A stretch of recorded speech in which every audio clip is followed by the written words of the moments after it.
Yaqin Sharqdagi dunyo e'tibor markazida bo'layotgan mojaro, barbod bo'layotgan sulh ortidan Islomobodda jam bo'layotgan delegatsiyalar, Isroildan Livanga hujumlarni to'xtatishni so'rayotgan AQSh va qaysarlik qilayotgan Isroil, urushda halok bo'layotganlar soni va G'azoda bo'layotgan qayta hujumlar. Bugun muhim 24 diqqat markazidagi tahliliy sharhimiz davomida diqqatingizni eng muhim raqamlar va ma'lumotlarga qaratishga harakat qilamiz. Assalomu alaykum.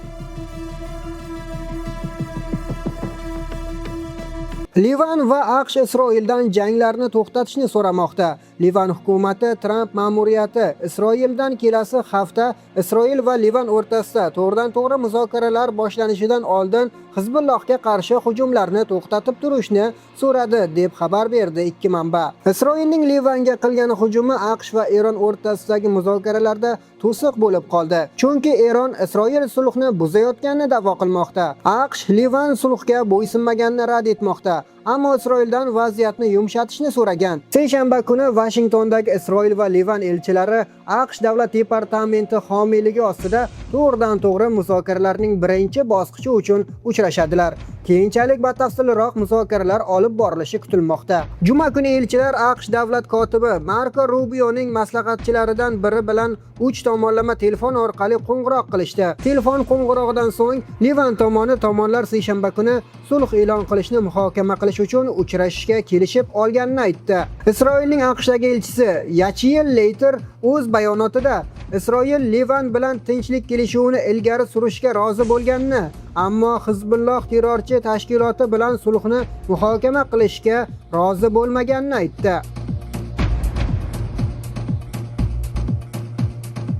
Dastlabki ma'lumotlarga ko'ra, Eronda 2076 kishi, Isroilda kamida 26 kishi, Fors ko'rfazi davlatlarida 13 AQSh askari va 28 kishi halok bo'lganligi aytilmoqda.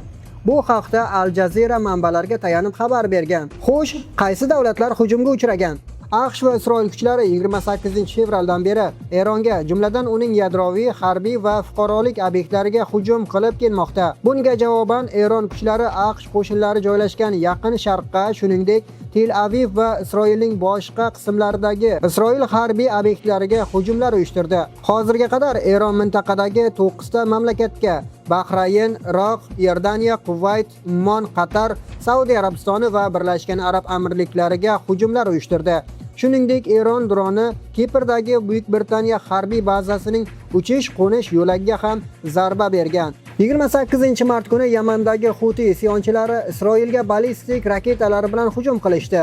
Bu AQSh-Isroil-Eron urushi boshlangandan beri birinchi marta shunday hujumlardan biri bo'ldi. Bu hujumlarning aksariyati ushlab qolingan. Xo'sh, qancha odam halok bo'ldi va yaralandi? Quyidagi jadvalda so'nggi juma kungi holatga ko'ra hujumlarga uchragan mamlakatlar bo'yicha tasdiqlangan qurbonlar keltirilgan. Keling bu jadvalni yanada batafsilroq sizga tushuntirib bersak. Tez rivojlanayotgan vaziyat tufayli qo'shimcha ma'lumotlar paydo bo'lishi bilan barcha raqamlar o'zgarishi mumkin. Hozircha Eron Sog'liqni saqlash vazirligining ma'lum qilishicha, 28-fevraldan beri AQSh va Isroilning Eronga hujumlari natijasida kamida 2076 kishi halok bo'lgan.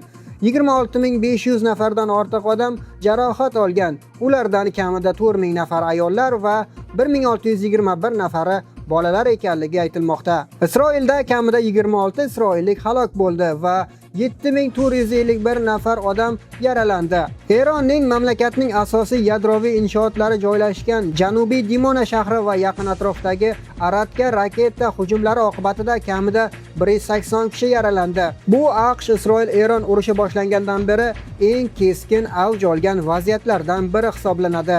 AQSh harbiylari mintaqa bo'ylab Eron hujumlari natijasida 13 kishi halok bo'lganligini tasdiqladi. Bundan tashqari Kuvaytda bir harbiy xizmatchi sog'liq bilan bog'liq hodisa oqibatida vafot etgan. 13-mart kuni AQSh qurolli kuchlari markaziy qo'mondonligi Iroq g'arbida AQShning yonilg'i quyish samolyoti halokatga uchrashi oqibatida 6 ekipaj a'zosining barchasi halok bo'lganligini e'lon qildi. Iroq sog'liqni saqlash idoralari ma'lumotlariga ko'ra, kamida 118 kishi halok bo'lgan. Ularning aksariyati xalq safarbarlik kuchlari paramilitar guruhlari a'zolari bo'lgan. Livan sog'liqni saqlash vazirligi ma'lumotlariga ko'ra, Isroil mamlakatga qarshi keng ko'lamli hujumlarni qayta boshlagandan beri Livanda halok bo'lganlar soni hozirda 1497 kishini tashkil etmoqda. Halok bo'lganlar orasida kamida 130 nafar bolalar ham bor. Kamida 4639 kishi jarohat olgan. Urush boshlangandan beri 1 milliondan ortiq odam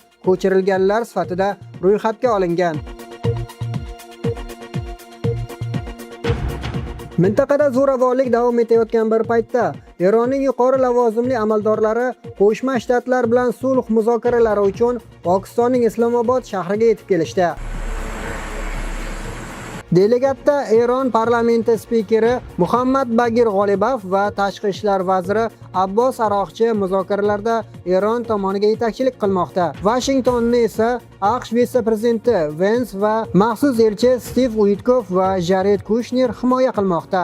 Boshlanajak muzokaralar oldidan AQSh vakili Vance agar Eron yaxshi niyat bilan muzokaralar olib borsa, Washington tomoni ochiq qo'l uzatishga tayyor ekanligini aytdi.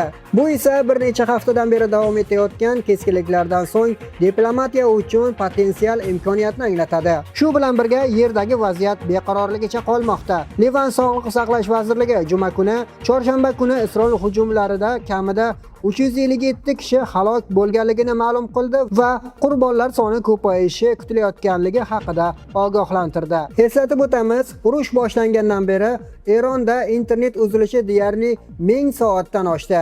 NetBlocks monitoring guruhi shtati tomonidan joriy etilgan o'chirish 1000 soatdan oshgani va butun mamlakat bo'ylab qayd etilgan eng uzoq davom etayotgan internet uzilishlaridan biriga aylanganligini ma'lum qildi.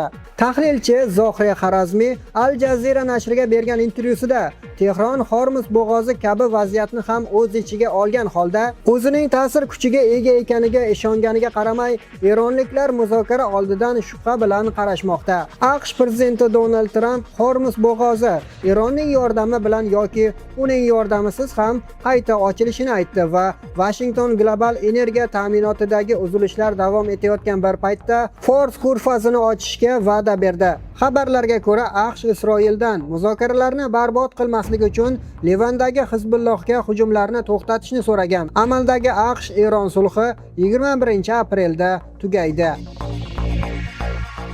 Muqaddas joyning islomiy boshqarmasining xabar berishicha, Sharqiy Quddusdagi Al-Aqso masjidi AQSh va Eron o'rtasidagi sulhdan keyin qayta ochilgandan beri birinchi juma namozida 100 ming nafardan ortiq odam qatnashdi.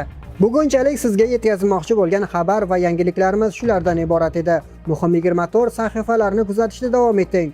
Har galgidek so'zimiz oxirida aytadiganimiz, soat millari to'xtab qolmaydi.